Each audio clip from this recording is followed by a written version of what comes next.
grew up? How did you get to the shore? If you weren't born here, what's the story?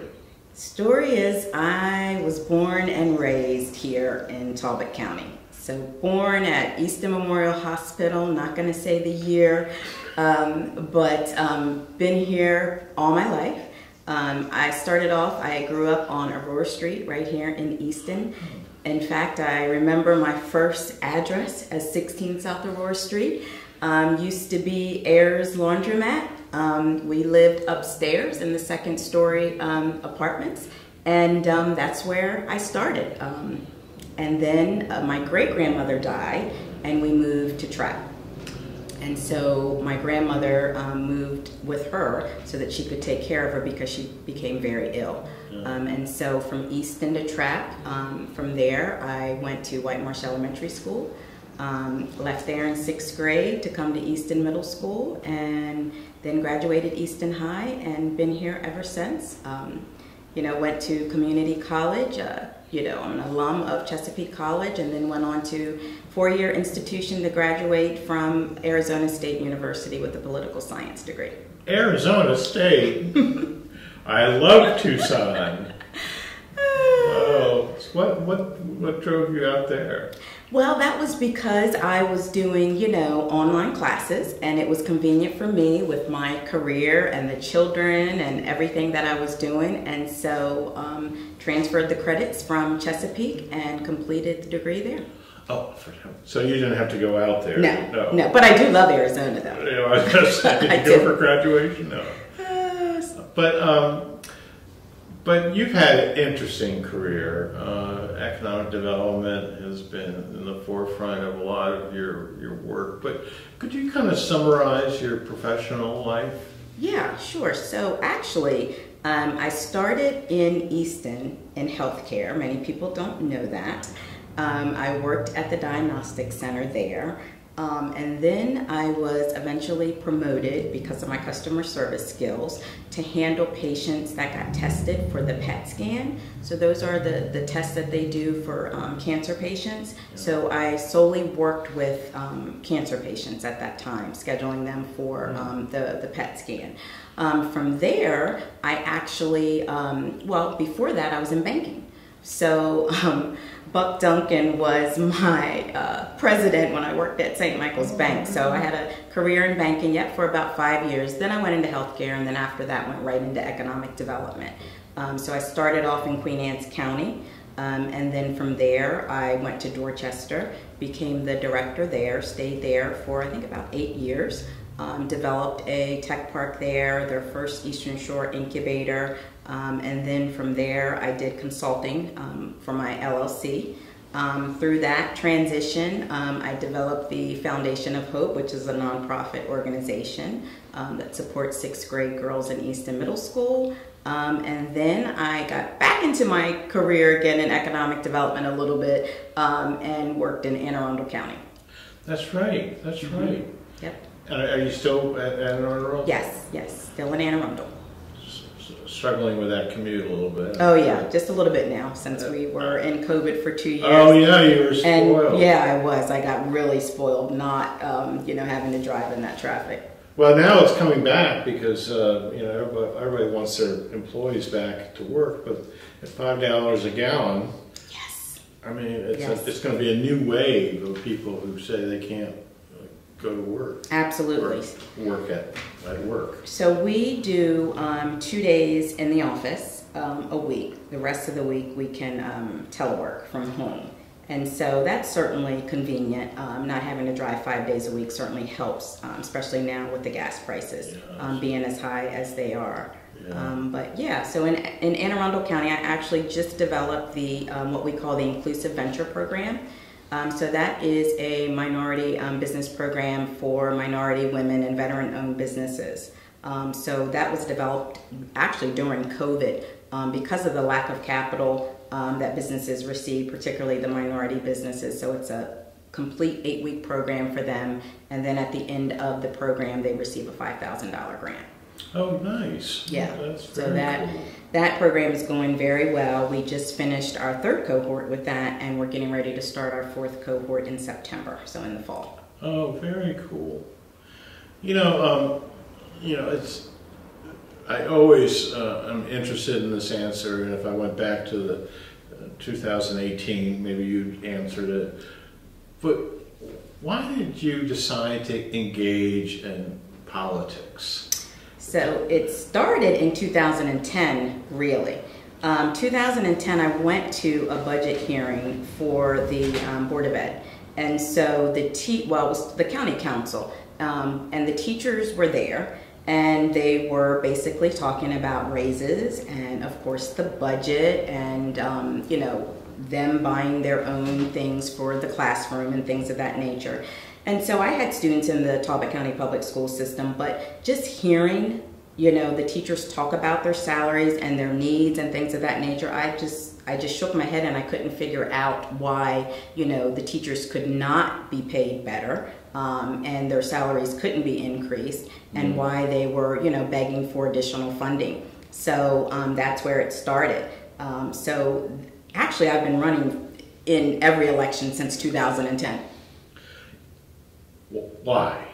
What? I mean, it's really interesting, isn't it? I mean, you've been so persistent, and it must come from someplace. Yeah, well, I tell you, the last election, losing by 151 votes, I don't think I'll ever forget that number, was a disappointment, not only to me, but also the individuals that I serve in the community, particularly, the young girls that I mentor and work with. Because at that point, it was not only for me and my family and my children, but also for them.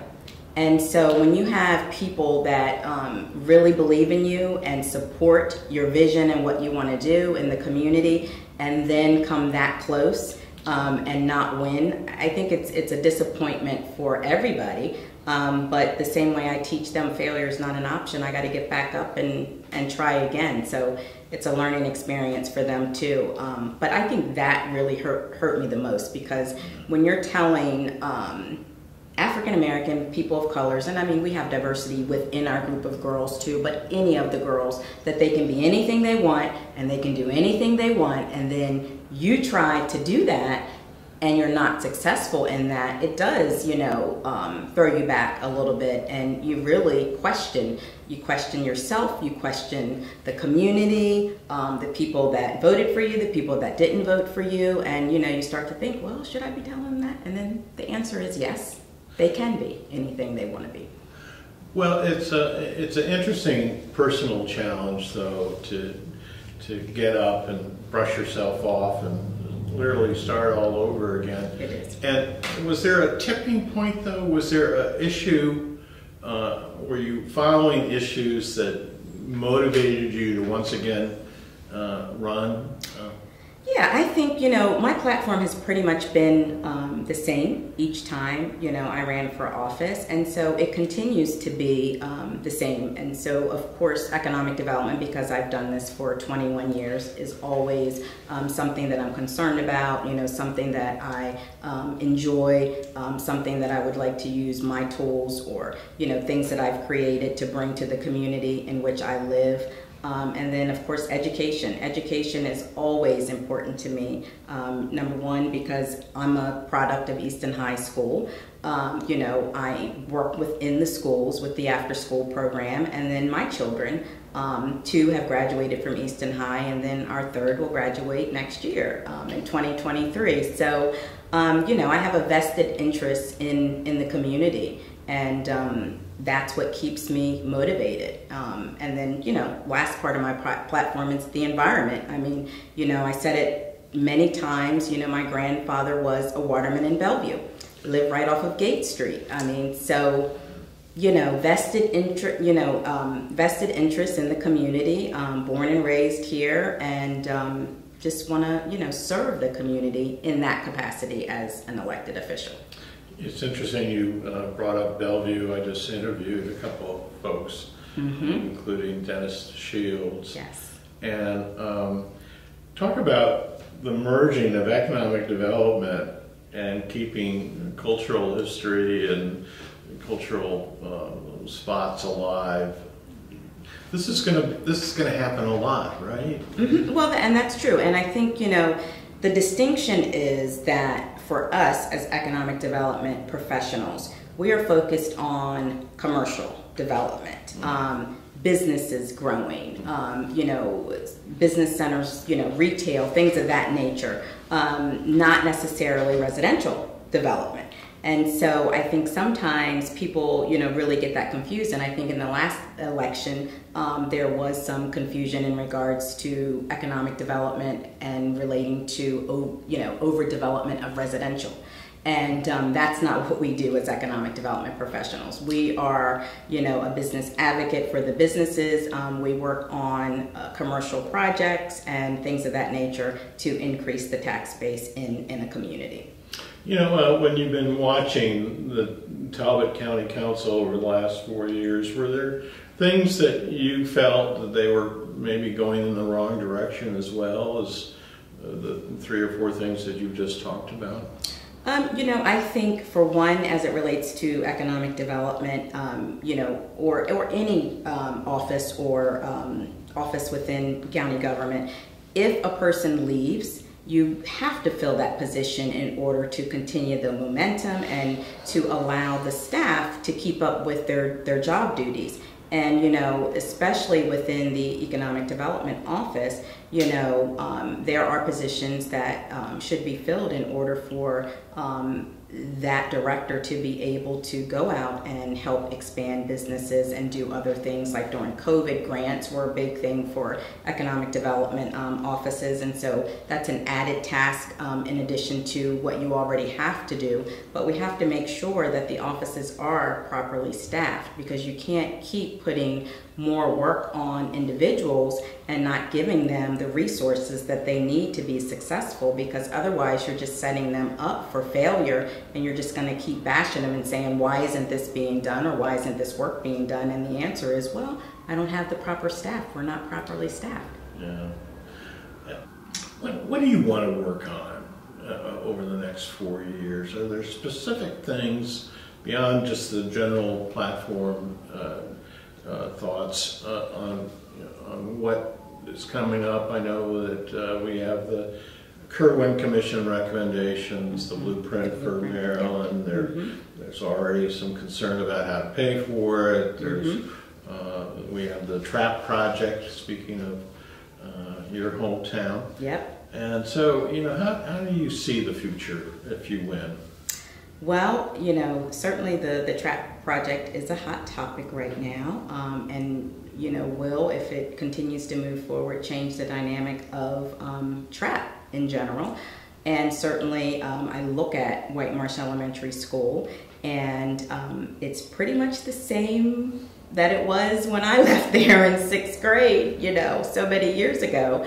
And how are they going to meet the capacity for that particular school? Is the developer going to build a new school? Is the county council? I mean, I know they're going to pay impact fees, but the impact fees aren't going to touch if they need a new school. So will the county council propose, you know, a new developers agreement that includes a certain amount of money to pay for a new school at White Marsh? Because they're definitely going to need it. If you're adding 2,000 homes or more than 2,000 homes to a community like that, there are definitely going to be impacts. And currently, the water bills in the town of TRAP by residents are already expensive. Some of the residents pay more for their water than we do in the town of Easton. And I know that because I still have family that live in TRAP. Wow. And what else is on your list? Is there any? So certainly, you know, with education, just making sure that, you know, the superintendent and the teachers are aware of, you know, programs and resources that exist for them if they're looking to purchase homes here in Talbot County, because there are grants available, and sometimes those resources may not always be communicated to the educational system. And I think, you know, with the experience of an economic developer, there are a multitude of resources that were available, you know, about, and so we can share those resources, you know, with the community to make it, you know, better. But really focusing on programs that support closing that achievement gap. because we know that during COVID, the virtual learning has widened that achievement gap. So I really want to focus on that, and not necessarily that the council has to do anything, but working with the school system and other entities that may be working specifically on closing the achievement gap. You know, it is a contested primary. It is. Whether we like it or not. That's right. And so I think it's really important to talk about differentials. And what do you think you're bringing to the table that maybe some of your colleagues won't be able to do? I think experience, number one. You know, I've been in government and worked with various councils for the past 21 years almost. And so I know how government works. I know how important the budget is to a community. I know how important it is to go through that budget line item by line item. I've had a lot of council members that have been mentors to me in various counties. And the number one thing that one of them told me was how important the budget was, and that he basically went through the budget every year, and he's been an elected official probably well over 20 years serving on a county council. And he said it's very important, and just make sure that you go through the budget carefully.